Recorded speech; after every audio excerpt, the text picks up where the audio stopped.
if you watch the first Omen film with Gregory Peck, the 7 Knives of Megiddo were in that. And this was where Gregory Peck had his son was the son of the devil. He checked in his hair, and he had 666 on his head. I don't know if anyone's ever checked their kids for that. Have you never had that thing? Will you sit down, boy? Come, what? Come here.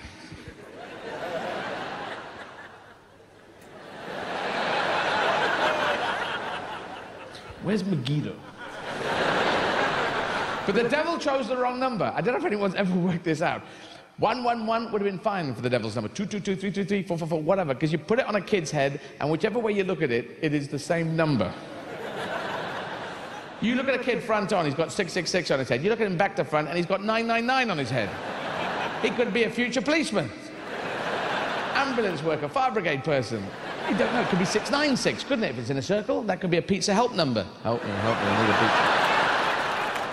Gregory Peck gets given the 7 Knives of Megiddo. There's a whole thing. How do I kill the son of the devil? You need the 7 Knives of Megiddo. Omen 1. Omen 2. How do I kill the son of the devil? Wang him with this baseball bat, knee him in the bollocks, shove a fork through his foot. The third one. How do I kill? Just...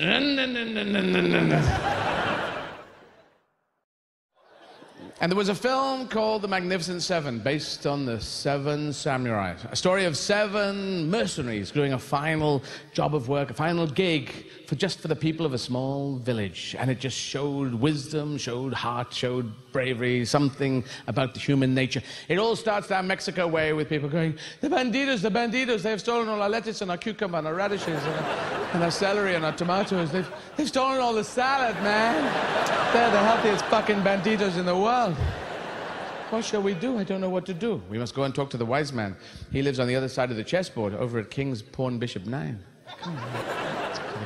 Wise man, did you hear our story? What shall we do? And the wise man took the pipe from his mouth, knocked it out on the head of a child. Then he refilled his pipe with old Holborn and old Toby and old Kenneth and old Roger and old Steve and a lot of old dead people. Then he got a match as big as a baby's arm, and he lit it on the eyeballs of a passing Samaritan.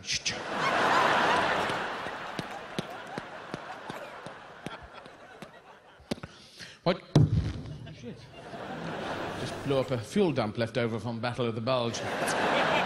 What you must do is you must go north. You must go north and find the gringos. Yes, the Americanos. Steve McQueen and Ewan Brenner, they're good with the gun. Find them, they will help. And bring the man from Uncle 2, he will be good. And James Coburn, good with the knife. And Charles Bronson, he's got a bit of a death wish, but he can tunnel underwater. He's autodidactic.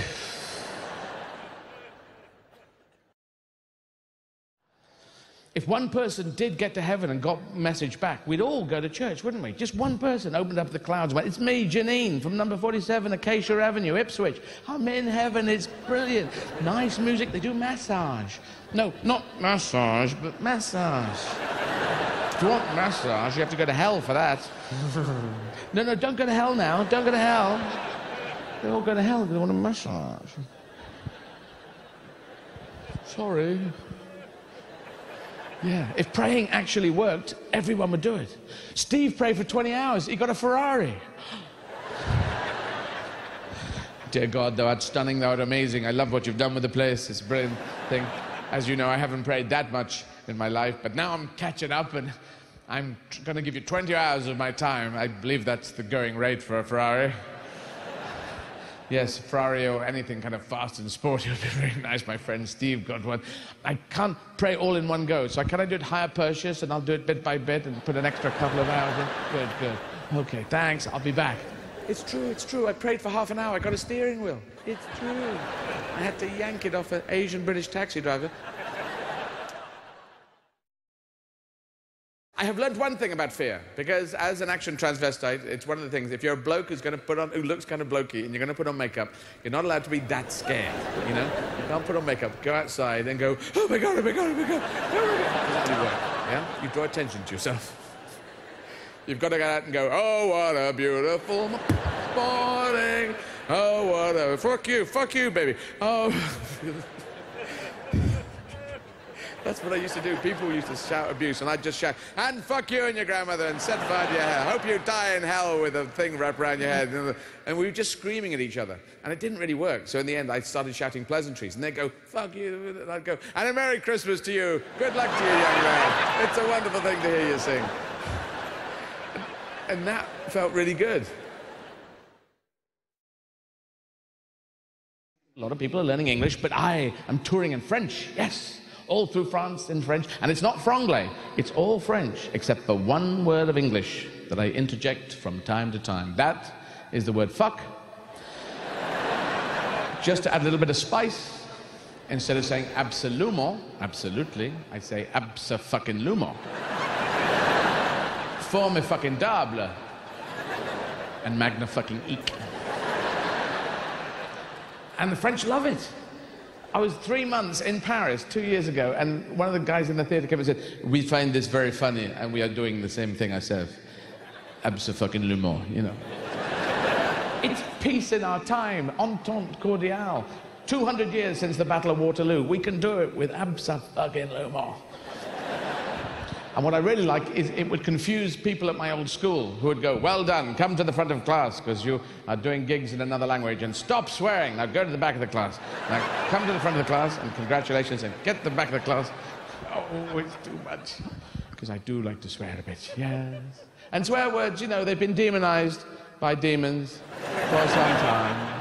You know, people say, oh, you said fuck, that shows a lack of vocabulary. No, it shows an increase of vocabulary to the tune of 1. That's my extra words in my vocabulary. That's what they said at school, isn't it? It took me about 40 years to work out that comeback. And also, the interesting, in the second language, swear words have no power. I was in Holland, right? And I was in the centre of Holland. They had a fun fair going on there.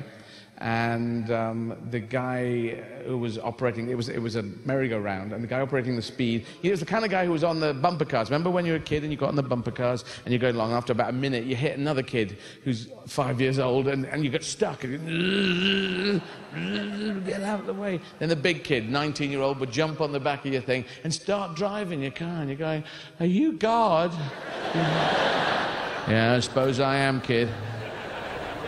But then he'd stay on the thing for about two minutes, wouldn't he? And you go, get off! It's my car! Anyway, that guy running the carousel, and there were kids sitting on top of the horse, you know, that's going up and down, and the kids had that look on their face of, what the fuck's going on? This one's dead! I think rigor's begun to set in. Am I right? I think he died about 2 a.m. 7 years ago. Mom, what are you doing? And your mum's going, relive my childhood, come on. This is weird. He's got a spike through this one. I think he was killed by a spike when he was nailed to this roundabout thing. And the guy, the bumper car guy, he was controlling the speed, and he was going, okay, hold on, kids, let's go fucking fast.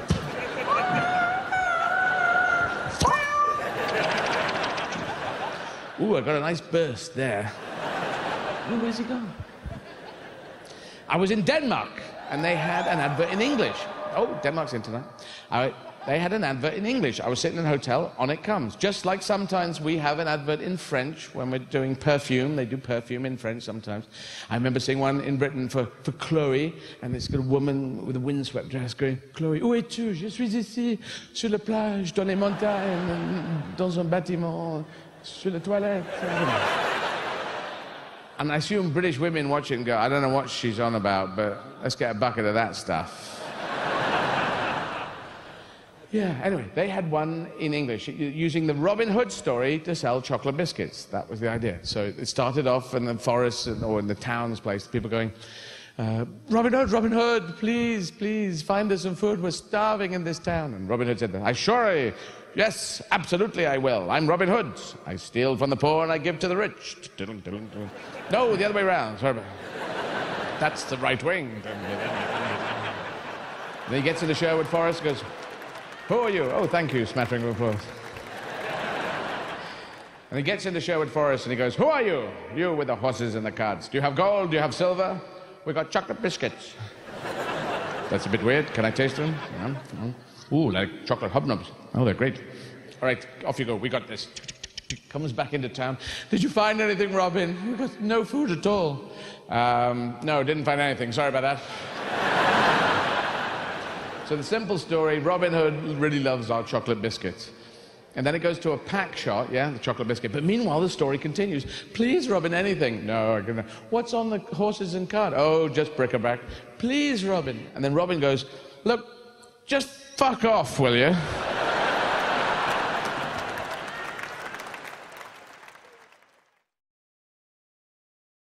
I didn't think we were allowed to win the Tour de France, you know? I thought it was just illegal or something.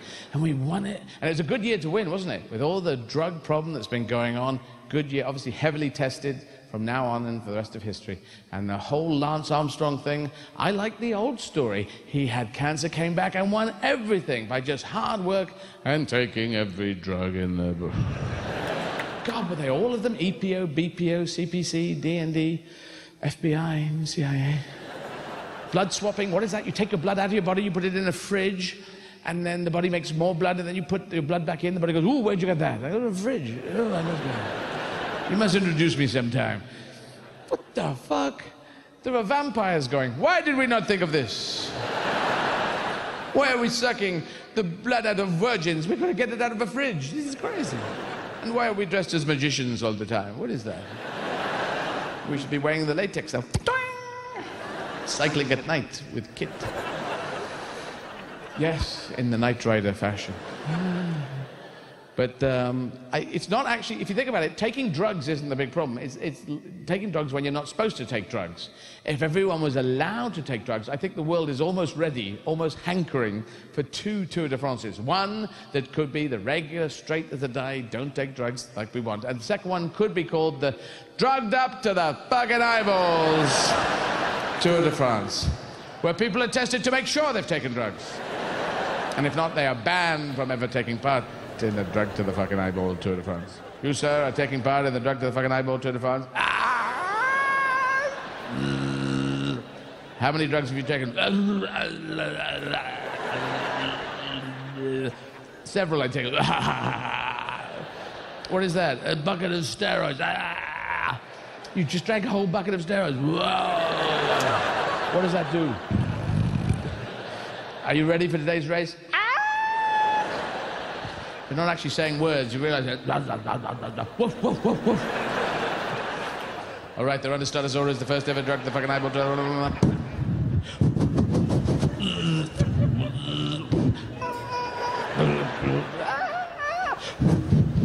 Support vehicles going, slow down, your limbs will come off.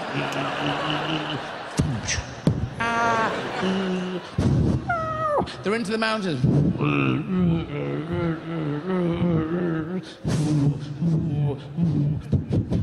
That's a dog, that's a rabbit. I don't. It's a military advisor. Where is my lover? That's the great lady. That's the Kraken. They're all in this crazy race. You've just finished a 3-week course in 2 hours. How do you feel? That could be the future.